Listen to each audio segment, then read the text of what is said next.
Yeah, chat. Yeah, and we're live. What up, chat? What up, chat? What up, chat? W chat. When you come in the chat, say we watch you from. Say good morning, good afternoon, happy Saturday. Happy Saturday. We here, y'all. I'll be back. I gotta go get my water, and I gotta use the head real quick. And y'all don't move. I'll be right back.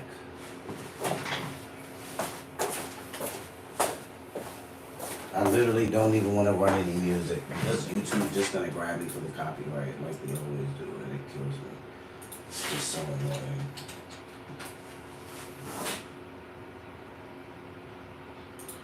President Trump to join him when he was meeting with the Prime Minister of India and the Prime Minister of Japan. In those meetings, President Trump said to those leaders, "You've got a deficit, a trade deficit with our country. We think you should solve that. What would you like to buy from us? Perhaps some energy?" 30 years ago, he wrote the international bestseller, The Art of the Deal. President Trump did. I've seen him in action. Right now, every day, he's writing the sequel to that of The Art of the Deal in real time. Only, yes, he is, but he's dealing with the world leaders. They're coming to him, and they want to buy American, and we want to build American. And we know that President Trump is not only making America strong again, he's going to make America affordable again. He's helping with your help. He's fighting for the agenda. And you know what he's going to do? He's going to make America great again. Thank you, CPAC.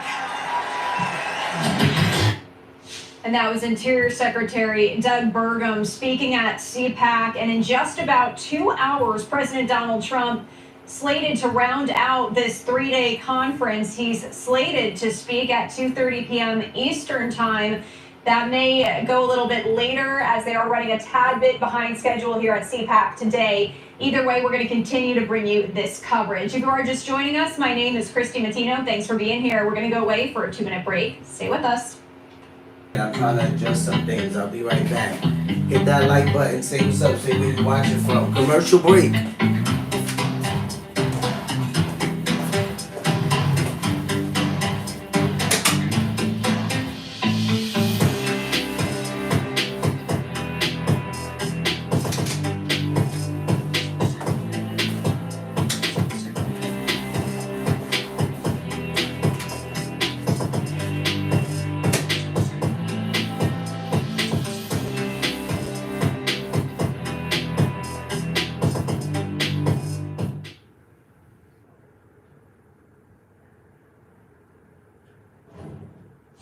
And welcome back. I do want to give you this live look out of National Harbor, Maryland, as we continue to follow the CPAC conference that is wrapping up today. And as I said before the break, we are expecting to hear from President Donald Trump in just about 2 hours or so. He's slated for 10:30 p.m. Eastern Time. And we will bring that to you here. He is going to be closing out this three-day conference. Right now, it does appear they are still in between the next session. They are taking a break right now. So what I did want to do is talk about some of the other top headlines that we have going on across the country and the world as we do await for that to start. So I do want to take you out live right now to the hospital where Pope Francis is receiving care as we continue to follow the latest in his battle with pneumonia. And here is what we know as of this morning. The Vatican carried on with its celebrations without the Pope today, as he is again battling pneumonia and a complex respiratory infection that doctors say remains touch and go and will keep him hospitalized for at least another week. But there is some good news that we did hear pneumonia battle from a Vatican spokesman. Okay. They say that's just what happens when you go to live news. Overnight, that was from a briefing this morning. But doctors have warned that the main threat facing Pope Francis would be the onset of sepsis. That's a very serious infection of the blood that can occur as a complication of pneumonia.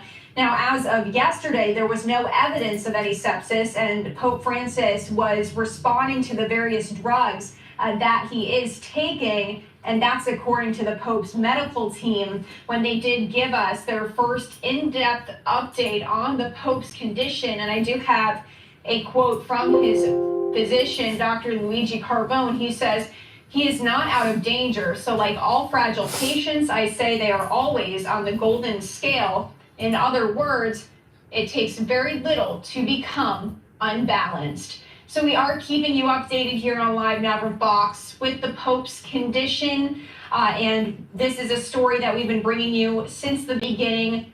Any new updates or a word from the Vatican, we will bring to you on Live Now from Fox. So it does still appear that CPAC is in between speakers. So what I do want to... CPAC, Conservative Political Action Conference of 2025. We did go over some of that yesterday. I wasn't even planning to cover the Pope being in the hospital. I didn't know about it, but now that you guys who saw it on here do know about it, you can go ahead and pray for the Pope, right? W. Pope, he's a religious leader in our country, a very important religious leader to a very important denomination and group of people, and to Christians in general, right? Maybe we don't revere the popes the same exact way Catholics do, but still, we don't want anything to happen to the Pope. So prayers up for the Pope. Nonetheless, guys, this is going to be a late start just because I had to get things situated and I ran to the bathroom and I had to get my water and you guys were watching the live news. But it all works out because it's Saturday Live, right? Saturday Live News. So happy Saturday, everybody. Good early afternoon. And we are going to jump into some of the things we're going to go over. Kash Patel was sworn in yesterday. I got a chance to watch that live. He was super excited. He had a great speech. The LA mayor, what is her name? Mayor Karen Bass. She actually fired the Los Angeles chief of the fire department yesterday.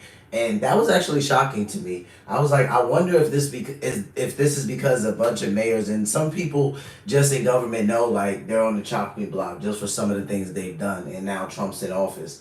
We're going to go over Stephen A. Smith. Most of you guys might know who he is. Huge liberal who makes a lot of commentary, usually for the Democratic Party, I would say. But I like Steve Smith. He does some commentary on lots of different things. And then we're going to take a look at some of the Super Bowl players. So not the champions because we know that went to our Eagles. But some Super Bowl players, the two teams that played in the Super Bowl, talk about Jesus and their perspective of Christianity. So with that being said, happy Saturday again, guys. Welcome to Cozy Corner TV. I am your host, Karen Smith. Call me Q, and we are on the corner. We're on the corner, ladies and gentlemen. And it's nice to see you guys again. I'm not going to say I felt like I haven't seen you forever because I saw you yesterday. For those of you that probably have seen, we have gone live every single day this week as promised. My live days are Monday through Saturday. I will not be posting on Sundays. But I will go live every day of the week to cover news live from here on out. I will still make short videos, but I do not make a lot of them. The last time I made one, I think it was 13 days ago. So I plan on trying to put a couple short videos out for you guys. But if you want to catch me mainly throughout the week, it's going to be between the hours of 1400 and 1600, 2 p.m. to 4 p.m. At some point in time during that bracket, I am usually live for about an hour, sometimes an hour and a half. And that's where you guys will find me throughout the week. So today is my last day of the week posting. I have my rest day tomorrow, and then we will be back at it on Monday. So I was super excited to jump on here with you guys. Kash Patel, I got a chance to actually watch him live be sworn in as the FBI director yesterday. So that was super exciting. He had a great speech, talked about his friends, his family, how the FBI deserves better, and all the wonderful things he plans to do. The Los Angeles Mayor Karen Bass, she actually fired the Los Angeles fire chief of the chief of the fire department. I put her name in the description. Do they have it in here? I think her last name. Yeah, Kristen Crowley. So, and that was effective immediately. So I actually got a chance to watch this, I believe, 26 minutes after it was streamed live, and the mayor came on and said that it was actually effective immediately and that she was no longer the chief of the fire department. She mentioned the gentleman who was, it's actually this gentleman standing right here beside her, and he actually has 41 years of experience as the chief of the fire department with the Los Angeles County Fire Department. So a lot of people were super excited to see him come on. And then Stephen A. Smith absolutely unleashes on the Democrats. He almost has a meltdown. Well, he pretty much does, because he basically says very blatantly, the Democrats suck. They suck right now because they don't have a voice. So with that being said, let's jump right in. Let's get this going. We're gonna get done early this Saturday so we can go and enjoy our Saturday with our families and enjoy nature and all that good stuff. So let's watch Kash Patel be sworn in, and let's watch his speech. Here we go. Please place your hand on the U-tap and raise your right hand.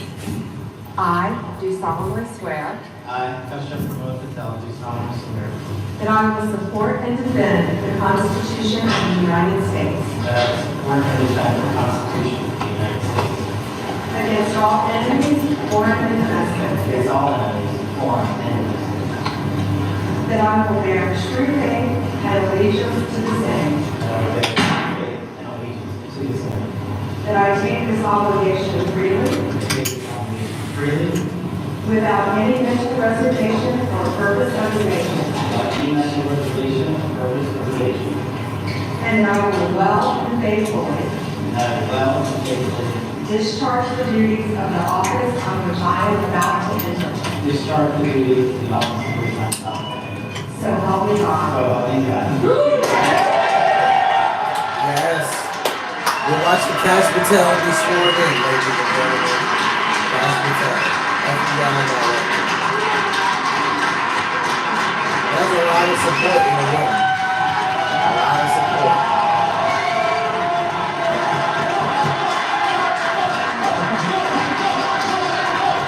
Wow. First and foremost, we were just with President Trump, and I just want to thank him. I know he's not here in the room right now, but what a ride we have been on, what a courageous warrior and leader he has been, and the faith and trust he has put in me to lead the FBI is the greatest honor that I'll ever have in my life.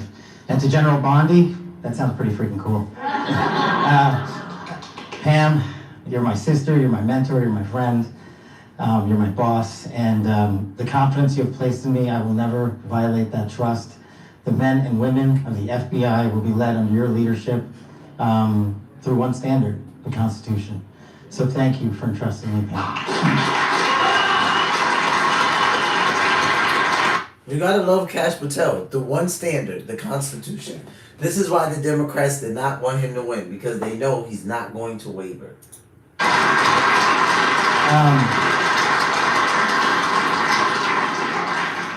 Man, this is effing crazy. So obviously you don't get here alone. You know, I'm here because of God. I'm here because of my family, and I'm here because of my friends. And you're literally in this room because you made it happen. My sister, Nisha, and my nephew Aryan flew in from London just to be here. My beautiful girlfriend Alexis is here. Yes, I agree. My aunts and uncles are here. They've come from all over the country. I am living the American dream. And anyone that thinks the American dream is dead, just look right here. You're talking to a first-generation Indian kid who's about to lead the law enforcement community, the greatest nation on God's green earth. That can't happen anywhere else.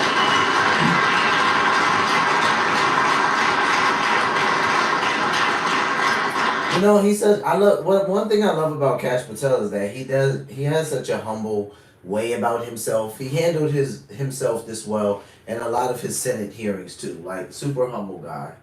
To the senators and the men and women of the United States House of Representatives, you placed an enormous trust in me, an enormous leap of faith. One that I didn't know that I could possibly earn back, but I'm going to spend every single day on this job doing so. The fact that you placed the confidence you did in me has inspired me to reach new heights at this job.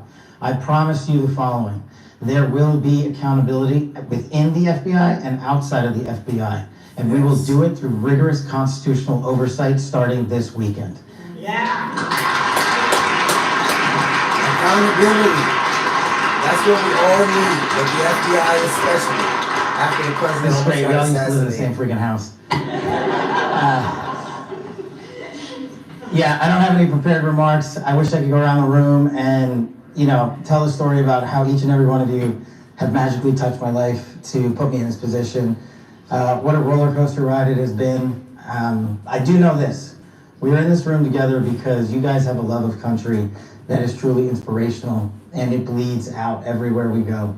And if you look around this room, you see civil servants.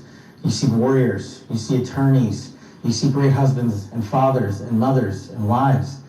And we're fighting for the same thing, our future, our children, this guy. And there is no greater mission. I wish I had more words to thank every single one of you, but every time I look at every single one of you, you guys know the stories you can't tell.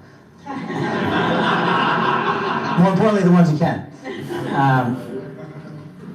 You know, this is, Pam and I were just talking in the back, and we were like, do you believe this? Like, you know, we were on the campaign trail together, we were attorneys in the first administration together. Now we're here, she's the Attorney General, I'm the Director of the FBI, like, this is insane. And I don't really fully believe it yet, I hope to, but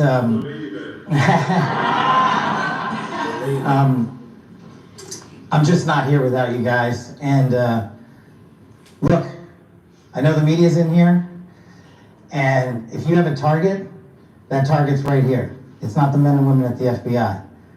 You've written everything you possibly can about me that's fake, malicious, slanderous, and defamatory.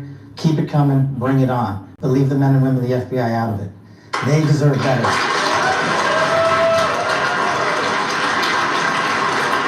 And he's not lying about that last remark. The media absolutely tried to tear Kash Patel apart. Like, I'm not gonna say that I doubted it, but for a split second I was a little afraid he wasn't gonna make it through the Senate.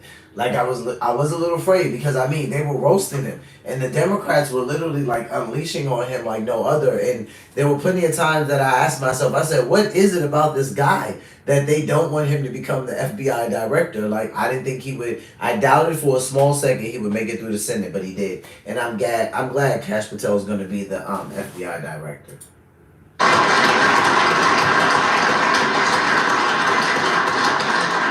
And for those of you who think that there's going to be a two-tier system of justice, not with Attorney General Bondi. There's a singular system of justice for all Americans, and there will be accountability. And the reason that this mission is so important is simply the following. 100,000 people last year raped. 100,000 Say what's up people in the chat, died guys. of CCP, fentanyl overdose, and heroin. 17,000 homicides. Violent crime is out of control. We cannot have a United States of America where that is acceptable, where someone dies every 30 minutes, where someone ODs every 7, where someone's raped every 6. That's crazy. That cannot be allowed to continue, and it will not be allowed to continue. Our national security mission is equally as important. Anyone that wishes to do harm to our way of life and our citizens here or abroad will face the full wrath of the Department of Justice and the Federal Bureau of Investigation. And if you seek to hide in any corner of this country or any corner of this planet, we will put on the world's largest manhunt, and we will find you, and we will decide your end state, not you. We will uphold the Constitution. We will uphold ourselves to the Constitution. The men and women at the FBI, I have your back because you have the backs of the American people. You will be held to the same high standard. Any deviation from that standard will not be tolerated at this Federal Bureau of Investigation.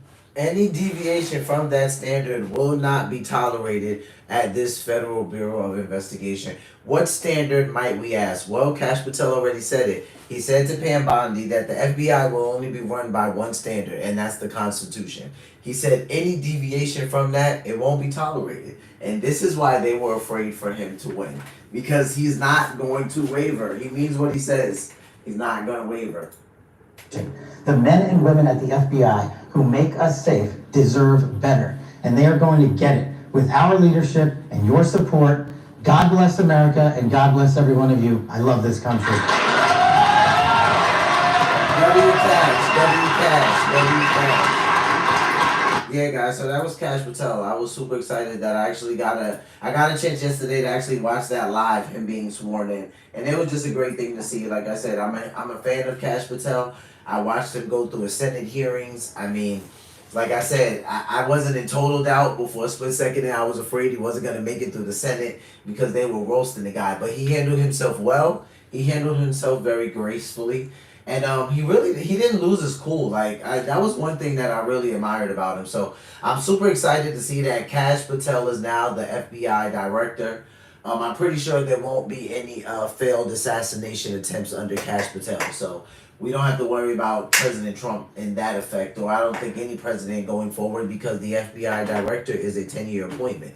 So what that means is that Kash Patel will be here till the end of this 4 years with Donald Trump, and then he will be here the next 4 years, whoever the next president is, and then he will be here the following term for at least until halfway through, at least until 2 years in. So the FBI director is a 10-year appointment. So super excited for Kash Patel, W. Cash and his family. So now we're gonna jump over to Los Angeles, where the Los Angeles mayor, Karen Bass. Some of you may know her. I did a live stream, I think it was probably about 2 weeks ago now, maybe a week and a half ago, where President Trump met with her over the LA fires. If it wasn't a live stream, it might have been a short video I did.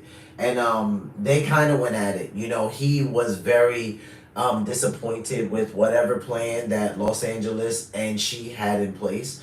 You know, the people were asking questions about how soon they can get into their homes and what the timeline looked like. And, you know, President Trump wasn't happy with any timeline that she proposed or threw out there. You know, at one point, I think someone mentioned 18 months, and he said that's totally unacceptable. Somebody said something again a little later on in the press conference about possibly 6 weeks, and he wasn't even going for that. You know, President Trump said, listen, you got motivated people here who want to get back into their homes. He pointed to one gentleman. He said, this guy right here, I know my people. If you let him out there right now, this guy will be out there trying to get this stuff cleaned, and by morning time, he'll have his place looking beautifully.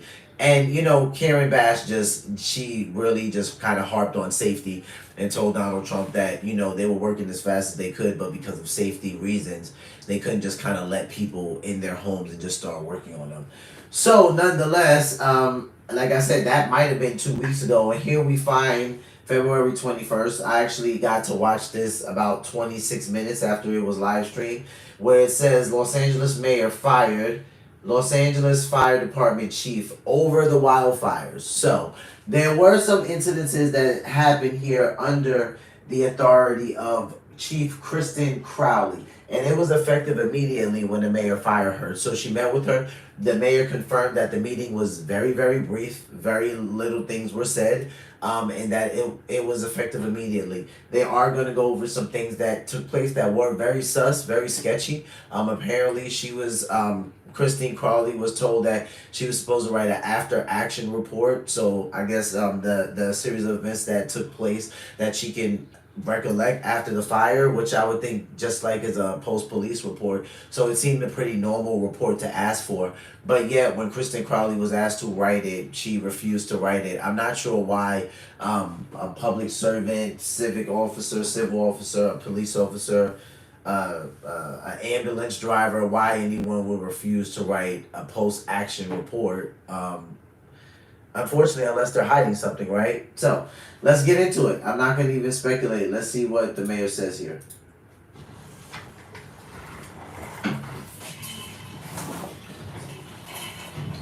Good afternoon. Thank you for being here. Acting in the best interest of Los Angeles public safety and for the operations of the Los Angeles Fire Department, I just met with Chief Crowley and removed her as fire chief. I have appointed a 41-year veteran of the fire department, former Chief Deputy Ronald Villanueva, as interim fire chief. He is respected and ready to hit the ground running. So let me be clear. Our firefighters acted heroically during the Palisades fire, and they act heroically every single day. That is without question. Bringing new leadership to the fire department is what they and the people of Los Angeles deserve. As you know, I have called for a full investigation of everything leading up to January 7th. A necessary step to the investigation. Driving high is a DUI, Delaware. If you feel different, we drive different. Come on, President of the Fire Commission commercial. telling Chief Crowley to do an after-action report on the fires. The fire chief. Okay, so she talked about it there, so I'm gonna run that back so you guys can hear it because the ad like distracted me as well. But she's talking about a little bit about the after action report that was asked to be written by Chief Crowley and it was refused. The president of the Fire Commission telling Chief Crowley to do an after action report investigation of everything leading up to January 7th. A necessary step to the investigation was the president of the Fire Commission telling Chief Crowley to do an after-action report on the fires. The fire chief refused. We all know that 1,000 firefighters that could have been on duty on the morning the fires broke were instead sent home on Chief Crowley's watch. These actions required her removal. So 1,000 firefighters, they're saying, the mayor is saying, could have been at work, but instead they were sent home on Chief Crowley's watch. We do not know why they were sent home. She does not go into detail. I believe one of the reporters attempts to ask and she doesn't answer the question.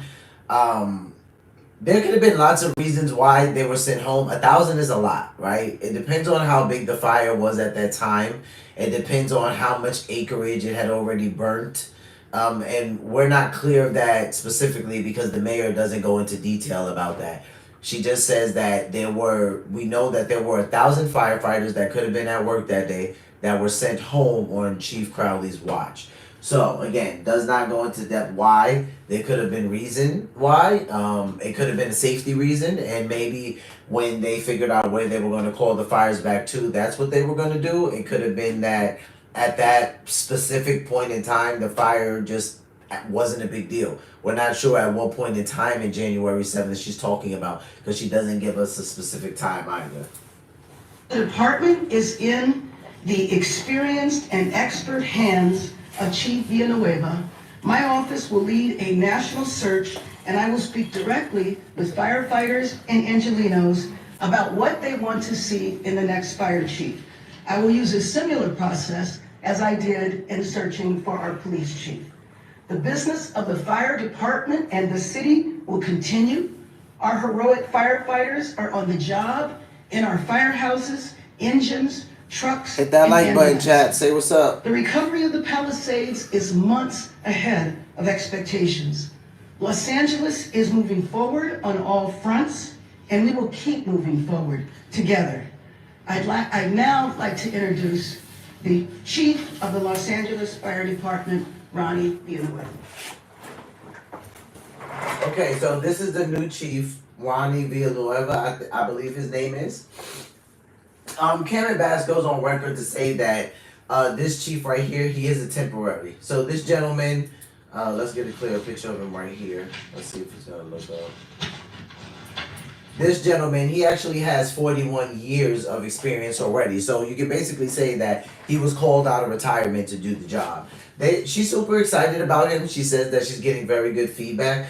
But she does go on record to say that he is temporary. So she said that she's going to get with some of the local people and ask them what do they want to see in a new fire chief. So what are they expecting to see compared to what Kristen Crowley brought to the table?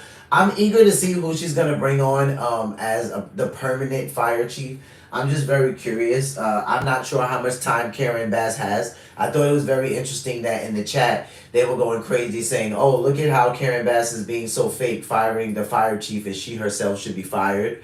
So she was experiencing a lot of hate in the comments and in the chat, even while this thing was going live, because you can still kind of see the chat a little bit after the live if they allow it.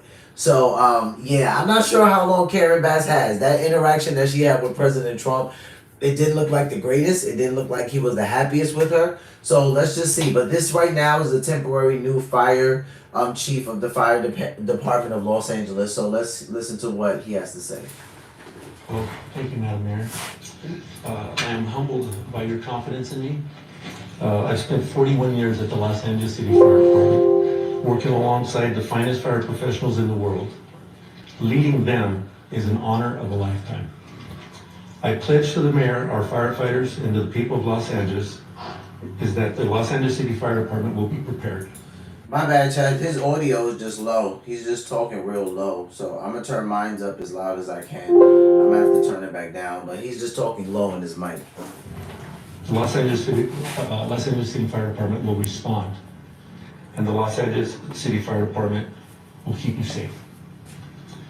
And to all the firefighters, I want you to know, the love that I have for this department is the reason I'm coming back in this capacity.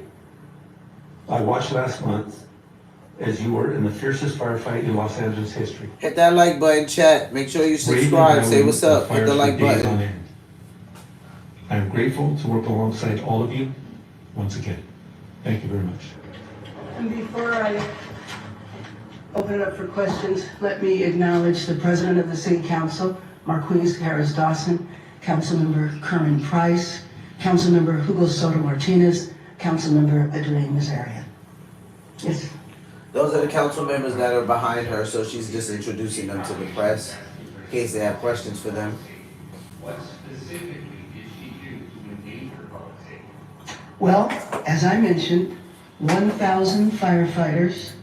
So I like this question. There's a reporter that, as Mayor Karen Bass opens up for questioning, after she introduces the council members, I ran it back a little bit.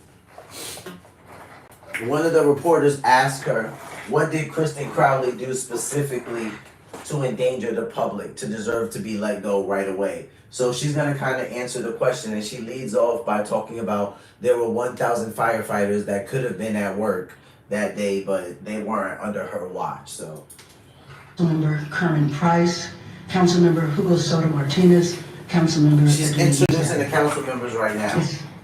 Well, that's not that question. You said that removing Chief Crowley is the best interest of Los Angeles public safety. What specifically did she do to endanger public safety? Well, as I mentioned, 1,000 firefighters who could have been on the job fighting the fires were sent home. The other thing that I mentioned is that I said after the fires were out, after the rain had stopped, that a full investigation would begin. One step of that investigation was to do an after-action report, of which she refused. So we knew the 1,000 firefighters could have been called in the day after the fire, wasn't we? What changed? Because you said you weren't planning on firing her on January 11th. Oh, well, let me just be clear. As I just said, while Los Angeles was on fire, after that we had rains. I was not going to do anything while we were in a state of emergency.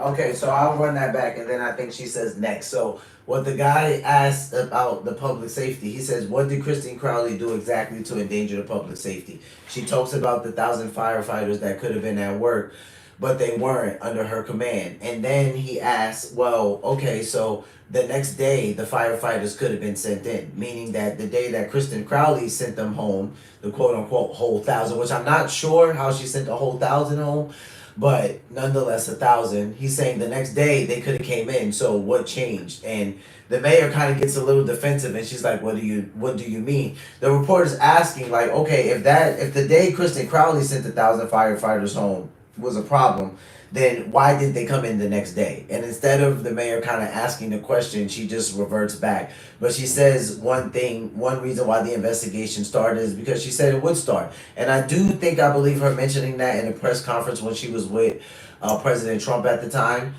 I think she did say that there would be an investigation. I believe she did. She didn't say when, but she says here that one step was to ask the chief to do an after-action report, and the chief refused to do so. Oh, well, let me just be clear. As I just said, while Los Angeles was on fire, after that we had rains. I was not going to do anything while we were in a state of emergency. Next. Are we still in a state of emergency? No, we are not in a state of emergency right now. Next question? Yes.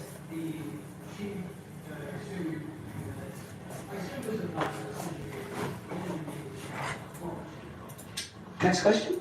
So I'm not exactly sure if I like that answer, but that's the answer we got, right? She says that when he asked why weren't they sent out the next day, she basically says, while Los Angeles was on fire, the next day we had rain, and then we were in a state of emergency. And she says, I was not going to do anything while we were in a state of emergency.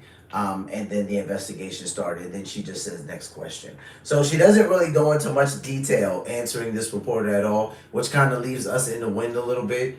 Which kind of tells me that she may know something that she's not saying, right? Because it's not hard to say, well, why weren't they sending the next day? Even if there were some type of rain, I don't think the fires were completely out because of the rain. These lasted days, right? Because we saw this all over the place on the news. So I don't really like her answer, but nonetheless, that's the answer she gives us. Yes.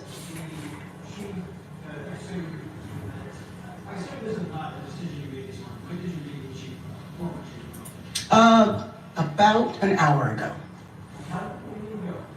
It was very brief.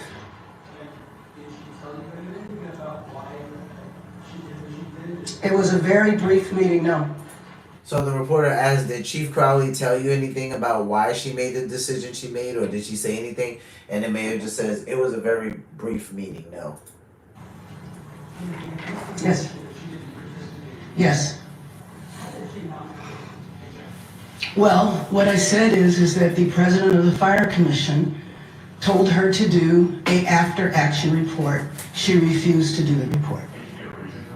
Yes. Yes, thanks, Madam Mayor. Before she was talking about, what plan was in place, where she had positioned the firefighters, is that becoming clear? No, it is not. Next question? Yes.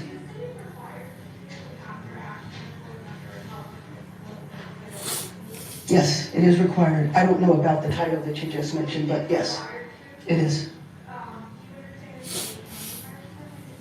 I do not know that. Yes?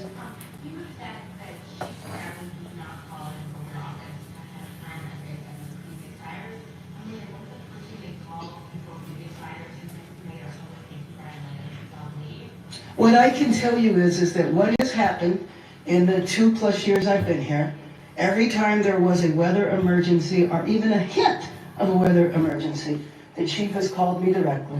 She has my cell phone. She knows she can call me 24/7.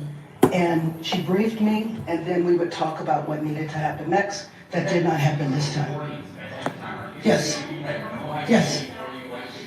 Excuse me? Yes.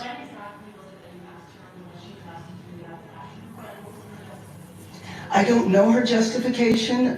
She was asked this week. I learned about this yesterday. Yeah, it was this week. Yes. Yes. Yes. Our church mutual agent was so hands-on and so friendly and so... I think this is interesting. One reporter asked her... I do not know that. One reporter asked her, do you know the time frame in which the after action report needs to be written? And she says, I do not know that. So we know that Kristen Crowley refused to write it, but the mayor doesn't even know in what time frame she needed to write it in. Which leads to, before that, a reporter asked, when she kind of cuts him off and she says, next question to somebody else, did she say what the reason, like, for her refusal, like why she didn't want to write it? And the mayor doesn't even answer that. She just kind of cuts him off. I thought it was very interesting. There was one other question over here. Let me see. What I can tell you is that what has happened in the 2+ years I've been here, Okay, she talks about it right here. She says, what has happened in the 2+ years that she's been here is that every single time there was sometime even a hint of some type of weather or disaster, that the chief would reach out to her. She has a private cell phone, and she would talk to her about it, and they would talk about what were the next steps and what would need to happen. She says this time when the LA fires took place, that did not occur. Every time there was a weather emergency or even a hint of a weather emergency, the chief has called me directly. She has my cell phone. She knows she can call me 24/7. And she briefed me, and then we would talk about what needed to happen next. That did not happen this time. Yes. Yes. Excuse me? Yes.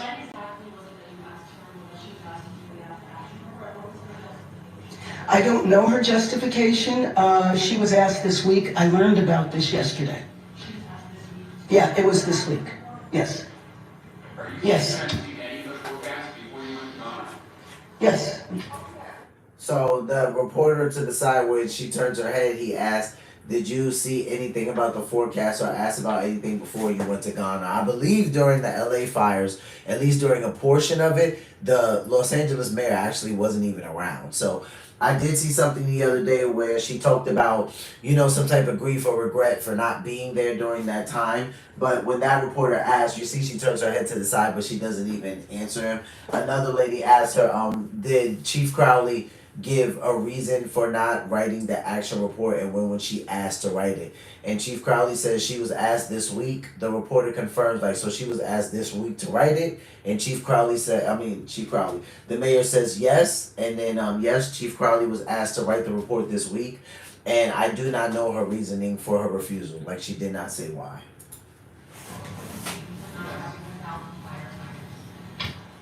I don't know. I don't know what the reason was.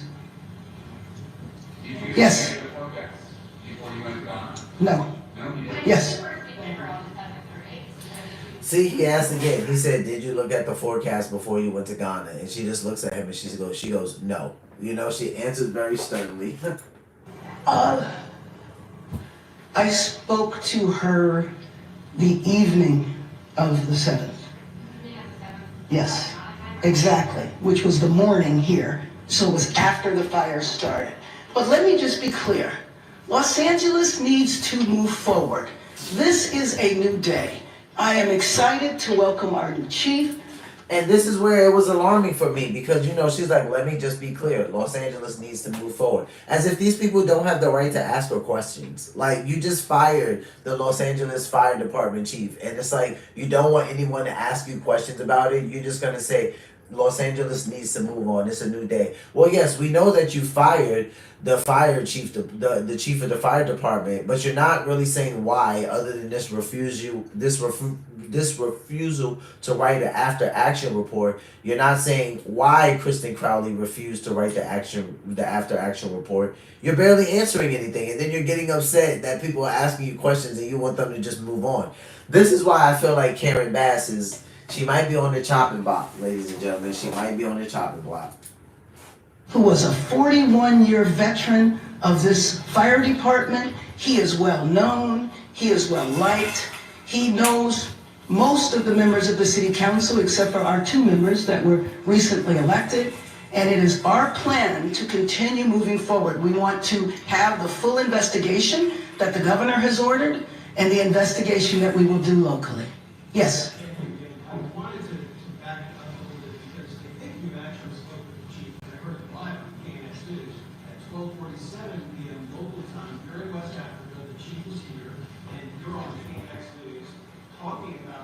Yes.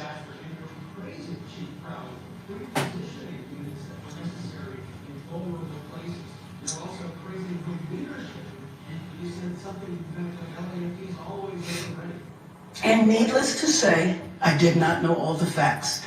Okay, so this reporter is interesting. He says that, he mentions a time frame. I think he said 12:45 Eastern Standard Time or CST. And he says that at the time, the fire chief, the chief of the fire department is here. So he means Los Angeles. And you're in West Africa. He says, and you're on the news and you're praising Chief Crowley, and you're also praising Chief Crowley's leadership, and you're saying LAFD is always on time, and he's like, what's changed? And that's when she says, Mayor Karen Bass, this is her right here, she literally says, and needless to say, I did not have all the facts. So what does that say about the mayor, right? I don't know if that says that much about the chief of the fire department as it says about the mayor. You're praising the chief of the fire department. You're saying LAFD is always on point. They're always on time. They're always there. Chief Crowley has great leadership. And you're saying, and needless to say, you didn't have all the facts. So you're saying that if you did have all the facts, you wouldn't have done that?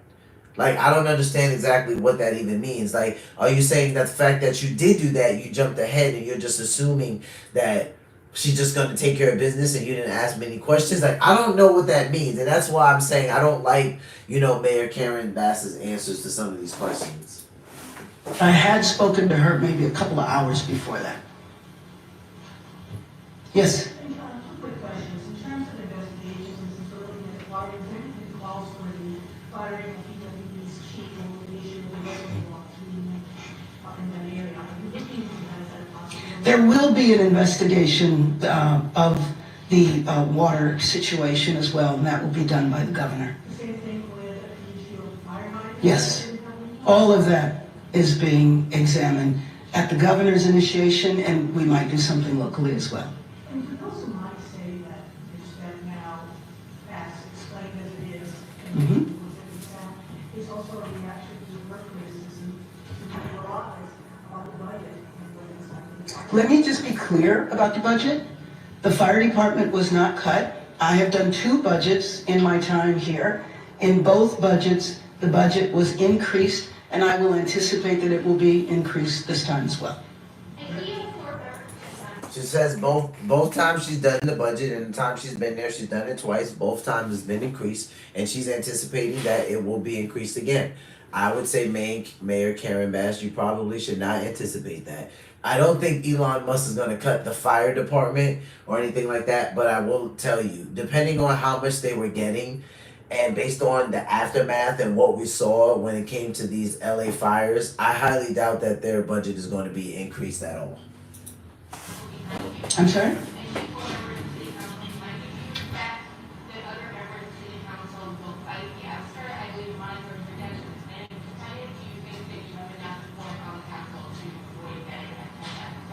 I believe that there is a lot of support on the city council. Yes? Does this add to the sense of upheaval that has been going on for the last 5 weeks, and attention to the changing more back and back and forth over someone else pay? Now is a review potentially destabilizing event. Is the city in upheaval? Is there awful? The city is not in upheaval. I am very happy that the rebuilding, the restoration, the clearing of the fire, of the debris is moved forward way ahead of time.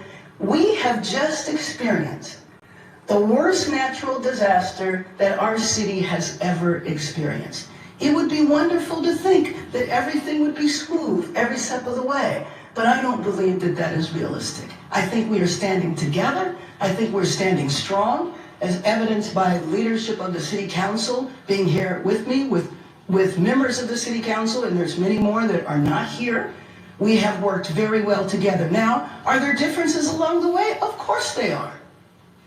Yes.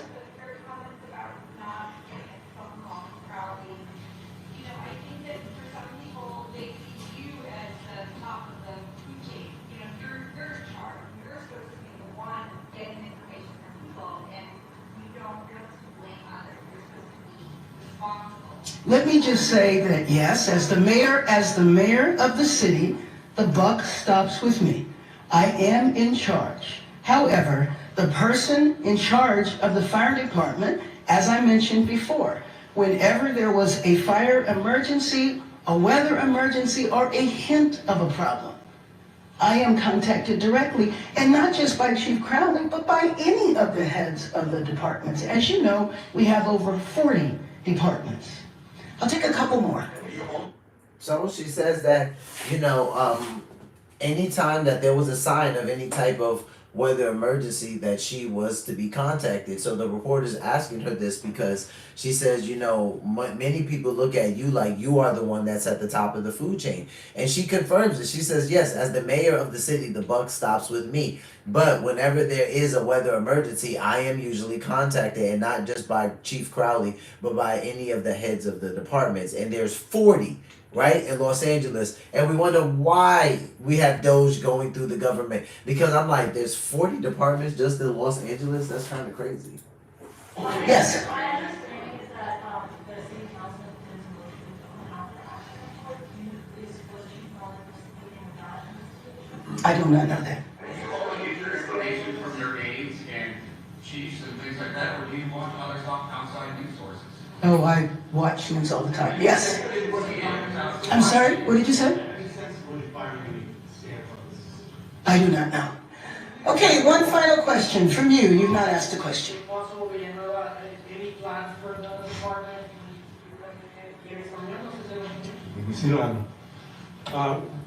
And just kind of moving forward. I want to move the department forward and take care of our firefighters. So I don't want to look backwards. I don't want to look to the past, like the mayor stated. I just want to look for the future. en español, quiero nomás que los bomberos ven el. So he then goes on to the new temporary fire chief. He goes on to repeat that for the reporter in Spanish and the Spanish-speaking audience. But he says he just wants to move forward. You know, he says he doesn't want to look back. He doesn't want to really look at the things that the mayor's saying. He just wants to look forward and take care of the firefighters. You know, I can understand him not having much to say because he's rather new. But Mayor Karen Bass, I don't think this was a great interview at all. I don't think this was a great press conference. I didn't like it. I didn't like a lot of her answers. I felt like she was extremely dismissive towards a lot of them. But hey, we got what we got, right? So now we're moving on, jumping over to our Fox News friends, right? We like Fox over here on Cozy Corner TV. We love Fox.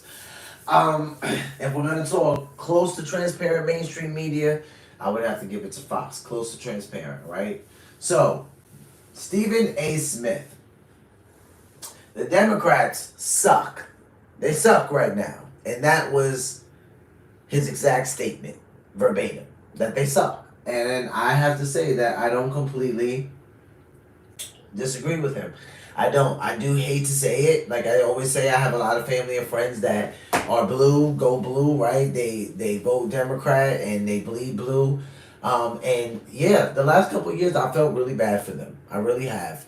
Stephen A. Smith goes off. It appears that they kind of tease a 2028 Democratic nominee party, and we see Stephen A. Smith there. And when I saw it, I was taken back by it because I'm like, okay, I noticed everybody. I saw Pete Buttigieg, I saw AOC, I saw Gavin Newsom, and then I'm like, hey, who's that guy right there? And it was Stephen A. Smith. So he starts to basically talk about why he's even being considered for the Democratic Party. He actually says himself, it's not because he's on top, and it's not because he's the greatest. It's because the Democrats don't have a voice, and they don't really.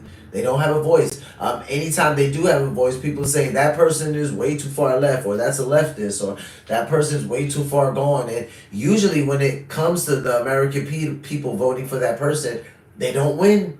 So Stephen A. Smith makes a great point here. We can call it a meltdown. We can call them an unleashing on them. But he is a very prominent voice for the liberals, the Democratic Party. And he goes on record to say, like, hey, I'm actually not a good pick for the Democratic Party, but you guys suck. And you suck so bad right now that's why I'm even basically up for consideration. So let's jump right in and see what Steve Smith had to say about this. Why are the Democrats such a disaster? A broken party of off-key clowns singing anti-Doge protest songs and leaders like Chuck Schumer who use props like beer and avocados. Outspoken ESPN stars. So this was the tease that they did right here. 2028 Democratic primary poll. So I noticed, I can't believe I forgot her, but that's why I said I noticed a lot of people here, right? We got Kamala Harris at 33%. We got Pete Buttigieg at 9%. Gavin Newsom at 7%. AOC at 6%. Josh Shapiro at 3%. And Tim Walz at 3%. And then we have Stephen A. Smith over here at 2%. See Stephen right there. So yeah, needless to say, when I saw Stephen Smith there, I was like, oh boy, that's pretty interesting. And yeah, I'm not gonna lie, I don't even know why Tim Walz is there. Like, I'm not surprised Kamala Harris is there. And she's also leading, right? But it's still very early, so we're just going to leave that where it's at. But she's leading at 33%. But I think it's interesting how she's running independently, probably for president. And so is Tim Walz over here. Josh Shapiro is at 3%, tying with Tim Walz. And Stephen A. is at 2%. So this is very interesting. So let's take a look. Stephen A. Smith is giving his party some tough advice, saying they should be, quote, embarrassed that he's even being considered for the Okay, so Stephen A. Smith says it himself, that the Democratic Party should be embarrassed that he's even being considered. The reason why I went back is, I gotta say it for the record, I gotta say it. What person on here out of these 7 people could you guys see being in the White House and being the president of the United States? We got Kamala Harris right here. Can you guys see her? Yeah, you can see her. We got Kamala Harris. We got Pete Buttigieg. We got Gavin Newsom. We got AOC right here. We got Josh Shapiro, Tim Walz, and then we got Stephen A. Smith. I'm going to tell you right now, I cannot see any of these people taking the ticket. I can't see any of these people actually winning the election. I just can't see it. And ESPN star Stephen A. Smith is giving his party some tough advice, saying they should be, quote, embarrassed that he's even being considered for the 2028 nomination. If you're the Democrats, that's why Stephen A. Smith is in the news. Because y'all don't have anybody. Yep. You don't have anybody. Who you got? Who you got? Kamala Harris better not run. She better not run. I'm not in the news because I'm here. I'm in the news because the Democratic Party is here. Damn it, lower than that. Down at the bottom. They suck right now. Horrible. Because they don't have a voice. Where the hell is the voice?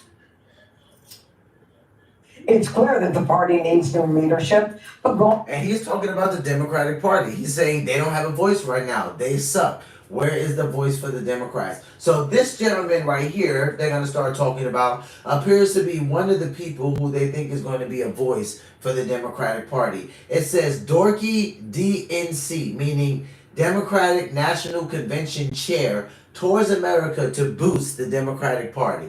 This is the guy that they say. honor the days of Barack Obama. And the best they can muster for DNC chair is this boring white guy named Ken. Take a look. We need to get the DNC out of DC, out of the Beltway, reconnecting our message back with voters. That's job number one, right? So many parts of our coalition left us this last election cycle, right? We know that, from Latino voters to working class households to young voters to women. You can go down the list. The only two groups that we overperformed with in the last election cycle were wealthy households and college-educated voters. That's a damning indictment on the Democratic Party. Wealthy household and college-educated voters. You know how out of touch that is with the common or working American man? That's who they perform well with. Wow. Yeah, you guys, I don't see it. If you don't change that fast, you're definitely not taking the 2028 election. We got to do a better job. Okay, Jesse, isn't it refreshing? Let's talk about Stephen A. for a minute. Yeah. Isn't it refreshing that a man that they're pushing for president, the Democrats, is saying, you are so stupid, you have such a weak bench, you're actually asking me to do it? Yeah, and Carville just called him an idiot. Carville just said, basically, shut up and dribble. And if you're a Democrat, now is the time to run. It's an open primary. You don't have to run against Trump anymore. You're dealing with Harris, who's the front runner. See what I mean? So if you're a celebrity, if you're wealthy, if you're Harold Ford Jr., this is when you go for it. And I mean go for it. I still think Newsom has the inside track to get the nomination, but he'll still lose. I agree with him there. I mean, when I look at those 7 people that we were looking at, if I had to take a guess, and I think Gavin Newsom was at 7%, because he was higher than AOC. I think she was at 6. The only other person that I could probably see, if it wasn't Gavin Newsom, maybe I could say Josh Shapiro, and he was only at 3%. But like he says, even if Gavin Newsom does take it, he'll probably still lose. I'm more interested on the Republican side. J.D. Vance did a great job the other day in Europe, and he's probably got the advantage. I think Megyn Kelly could be president. I thought it was so funny when he said this. I don't think it's a horrible idea when he said Megyn Kelly. I just thought it was so funny. But he does make a great point when he says J.D. Vance has a great head start already. So he's a little bit more interested in what the Republicans are going to do. But I do agree with him when he says I think Gavin Newsom might take the ticket. Like I said, I can't see anyone else other than Gavin Newsom, maybe Josh Shapiro. But I don't see Kamala Harris doing it either. Like after this past election, I just don't even see how America could go that route. But we'll see. She is very smart. She's a great debater. She's got a good family. She's telegenic. And she's a woman. And why not now? Why not have the first female president a Republican? I think she'd do a great job. Also, Hegseth. I think Hegseth, if he does a nice job at the Pentagon over the next 4 years, Hegseth could make a run. Dude, now that's just a controversial pick. Like now when he said that, I'm like, dude, Megyn Kelly's one thing, and one thing I appreciated. I'm like, you see, you can't even say on the Republican side like they would never put a woman in place. You saw he said, I think Megyn Kelly as a woman and a Republican, why not now? Why not, right? Here's where I think he kind of went off the rails a little bit when he said Pete Hegseth. Now, I'm not gonna say saying Pete Hegseth is like saying Matt Gaetz, but I'm like, dude, Pete Hegseth is controversial to say. Like a lot of women didn't want him to take his place. He had a lot of pushback. Nonetheless, he made it through the Senate, right? But I don't know. I don't know if I could see Pete doing it. He might perform better than Josh Shapiro, though. He might perform better than Josh Shapiro. Simply because he's already in Trump's cabinet. So I can see if, the Republicans push out like J.D. Vance, Pete Hegseth, I don't know, for a woman, Megyn Kelly. I mean, it's a possibility. But I'm with him when he says, I'm interested to see what the Republicans are going to push out. What percent of high school students vape every day? Is it A, 2%? I think he'd do an excellent job as commander-in-chief. There's a lot of people out there. I don't think the Democrats are going to nominate a woman. They tried it twice, hasn't worked. They're probably just going to pump the brakes on that, but... Yeah, and if you guys are wondering, Hillary Clinton first, and then Kamala Harris. So he says he doesn't think the Democrats are going to nominate a woman because they tried it twice, and it hasn't worked. They just need an athlete. Because right now, you got guys going to these games, and they look like, get me out of here. They just need an athlete who sounds like a normal person. Some people have said, other than he mentioned Megyn Kelly, some people have said that Tulsi Gabbard would be a good Republican female president. I wouldn't be against a nomination like that at all. Especially if maybe it was like her and like JD on the ticket. Or even like her and Vivek, like if the Republicans were to push a woman forward, I don't think that would be a bad choice at all. Just let him keep talking. Yeah. Listen to this for I'm now. like, you're kidding. Anyway, do Democrats, Dana, even know how much trouble they're in? Given this new guy, the DNC chair, Ken, he's talking about, Democrats are on the side of workers and they just got to get the message out. I know. That was so boring. It was like nothing memorable. Stephen A. Smith is memorable. But here's the other thing. This has got to hurt. Quinnipiac today has congressional Democrat approval at 21%.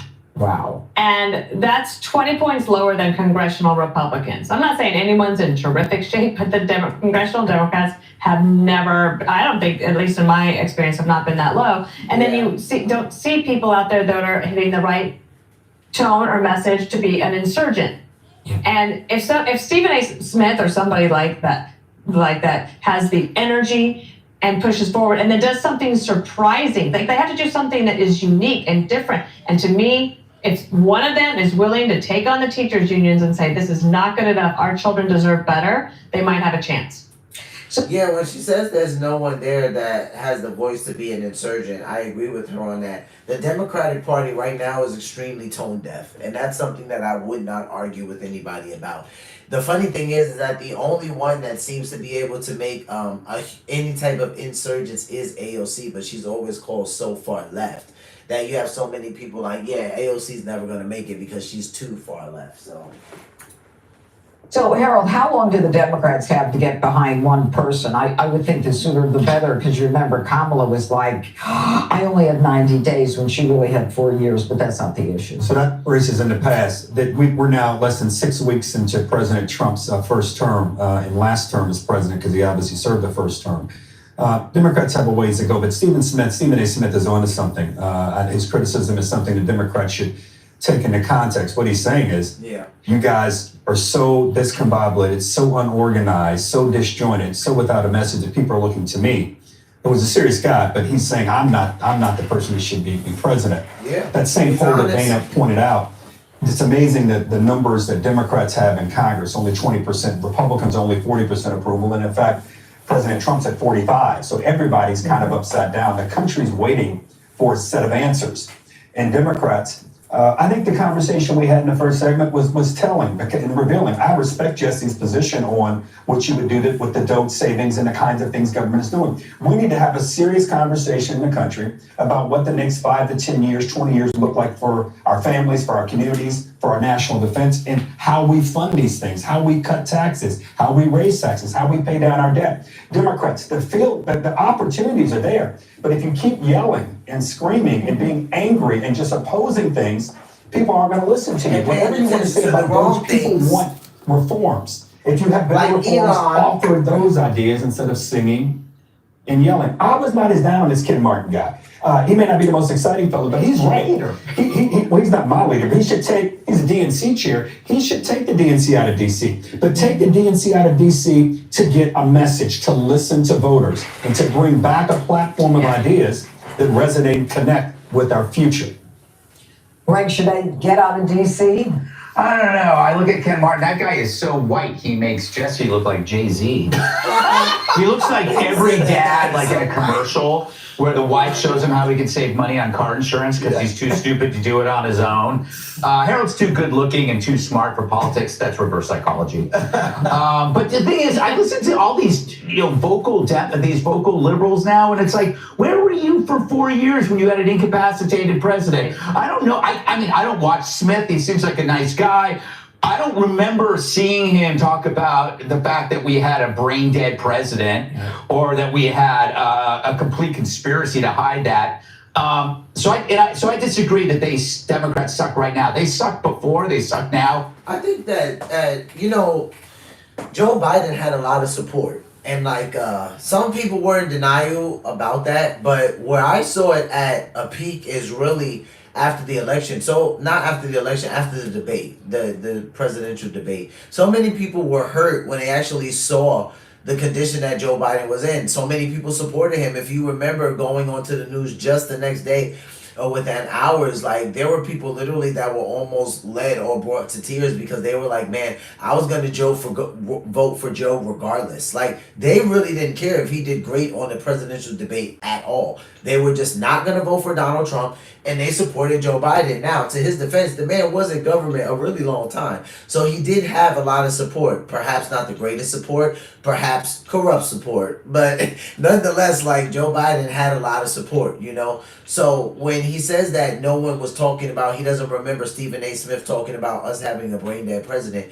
Well, that's because if you think about it, Stephen A. Smith is in support of the Democratic Party, right? He leans pretty liberal, so he wouldn't necessarily go on there and be like, we have a brain dead president. I think he would try to show his support for as long as he could until he couldn't. And that's where a lot of people on the Democratic Party found themselves after the 2024 presidential debate. I have a feeling they're going to suck after, because they've made it clear that within their group of people, some people are better than others. I mean, the irony of the Democrats is that there's no equality in equity. Some people are worth less based on their immutable characteristics. If you're a white straight guy, you're not as important as a female woman, a woman of color who is gay. I take 3 boxes there, right? Woman, color, yeah, got it. So I think the problem is that you can't unify a group of people if they all feel like they're part of a hierarchy in which one matters more than the other. And you saw that in that DNC meeting when they were trying to choose a guy and ended up with a white guy. Is he straight? I don't know.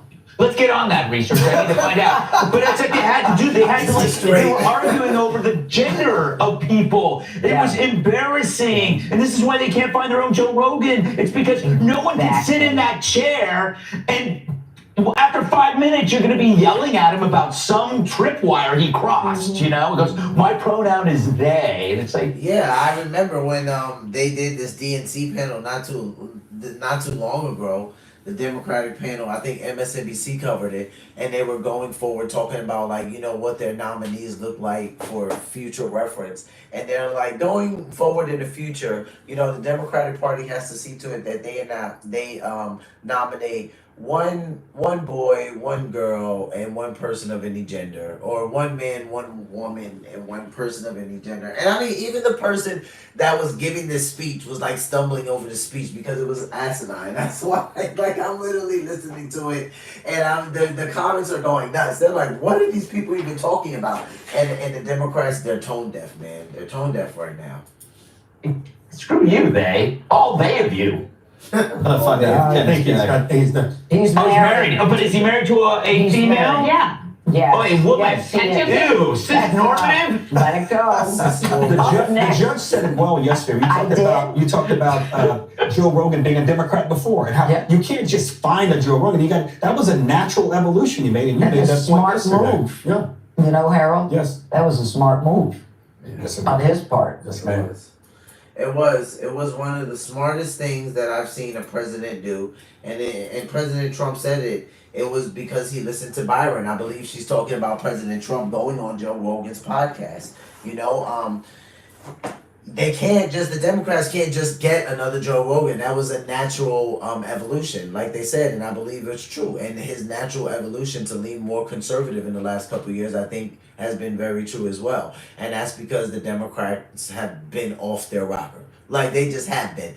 For someone who has watched the Democratic Party most of their life, because that's how my parents vote, my grandparents vote, lots of people and friends around me vote this way. It's like, I can honestly say there was a point in time where the Democratic Party, I looked at it and I was like, yeah, like, I like the Democratic Party. And there's a point in time now where it's just like, I don't want to be 5 foot near those people sometimes, you know? And a lot of it is just because the things that they're spewing, it almost like they're not even listening to themselves. Like, they're fooling themselves into believing what they're saying is true. And it's really crazy. So with that being said, guys, on this beautiful Saturday, we are at our last clip of the live. Last clip, we're winding down, guys. And I always leave you guys with a trusted clip from our friend Cliff Buell, who is a Christian commentary YouTuber. I love his take on it. He does short videos in podcasting format sometimes, but if you go on his channel right now, you'll see a bunch of YouTube shorts that have been performing beautifully. He has about 616,000 subscribers, and I think the work that he's doing is awesome. So at the end of every single live, I grab a clip from Cliff. That's what we're going to call this end segment, a clip from Cliff. I'm going to have to try to say that 100 times. I'm going to get it though, Cliff. Watch. It's going to flow beautifully. Just give me some time. A clip from Cliff. A clip from Cliff. I'm going to start harassing the chat and being like, yo, put it in the chat. A clip from Cliff. That's how we end the live. So today we are looking at NFL Super Bowl players talk Jesus. Super Bowl players proclaim Jesus. So we're just going to take a look at what some of the Super Bowl players are saying about Jesus. These are specifically the two teams that played in the Super Bowl. So we are going to see some commentary about Jesus from the Kansas City Chiefs and the Philadelphia Eagles. Let's go. These Super Bowl players talk about Jesus. Why Jesus? People look at Christianity like you have to be holy to be in it, come as you are, and Christianity is for the unholy, and Jesus makes you holy. But Jesus said, these two things will allow you the keys to heaven. Seek first the kingdom of God and all his righteousness, and love thy neighbor as thyself. How you gonna love your neighbor if you don't love yourself? At the end of the day, he's the only way. He's the only way, he's the truth and the life, and there's a lot of other religions that will tell you to do, and Jesus says it's done. You know, Jesus says it's done. He's already done it for us by dying on that cross. Anyone that follows Jesus and follows his word, I think they see an increase in their way of life. And these two words is that he's better. You know, Jesus is better than football. Jesus is better than anything else you have going in your life. What he did for our sins is something that I will always be in debt of. Regardless of where you're at in your life, you know, the fact that God came down, took on flesh, and died for our sins, I think that's the biggest thing that I, take away, and I hold it near and dear to my heart every day. He had his son die on the cross for our sins. He didn't have to do that. That shows like the type of love that he has for us. Listen to the Jeremiah Trotter, shout out to you. Yeah, so I think it's wonderful. Like, when you think about Jesus, what comes to your mind? Is it what he's done for you? It's interesting to watch two teams that played in the Super Bowl championship. We would look at these guys and say, man, they have everything. They're playing in the Super Bowl championship. They have money. They have fame. They made it to the greatest game of their life. Like, and God is actually something that's important to them. And it's like, yeah, because if you're smart, then like the gentleman said, Jesus is better. Jesus is better than football. Jesus is better than work. Jesus is better than money. Jesus is better than cars and material things. So you know that if you have encountered and you know Jesus, but you don't know that if you don't know Jesus. And I once was one of those people. And some of you probably are now some of those people. And you can just simply say a prayer and ask Jesus to come into your life. You can ask the Lord, you can say, Lord, I want to repent. I want you to come into my life. I don't want to go to hell. I want to go to heaven. However it comes out of you, that's how it came out of me, because that's how I really felt. I really didn't want to go to hell. So guys, it's been real chilling with you on this Saturday. I always love chilling on the corner with you guys, and it's been real. Our first week where we basically went live every single day. Like, God is good. He gave me the strength and the courage to do it throughout the week, and I said this is how we would be rocking going forward. I'll put up a couple of short videos that you guys will see, probably not longer than 10 minutes if I can, because I'm live every day of the week except Sunday. With that being said, tomorrow is Sunday, so you guys will not see that red live button in the right hand corner, but you will see me back here on Monday. We'll be right back at it, cracking at the news, talking about this crazy world and everything that's going on in it, that us as Christians are just here as temporary residents. That's why I can report on this stuff, because I'm reporting on the craziness of my temporary home, and one day I will be with Jesus. But until then, we're going to report on the news, guys, and everything crazy going on. So enjoy your Saturday, guys. Enjoy your Sunday. If you go to church, get to church. If you don't, find a church. And if you want to break from church, don't stay on break too long, because we shouldn't be neglecting the fellowship, right? But at sometimes we all need a break. So I love you guys. Thanks for chilling on the corner with me. It's been real.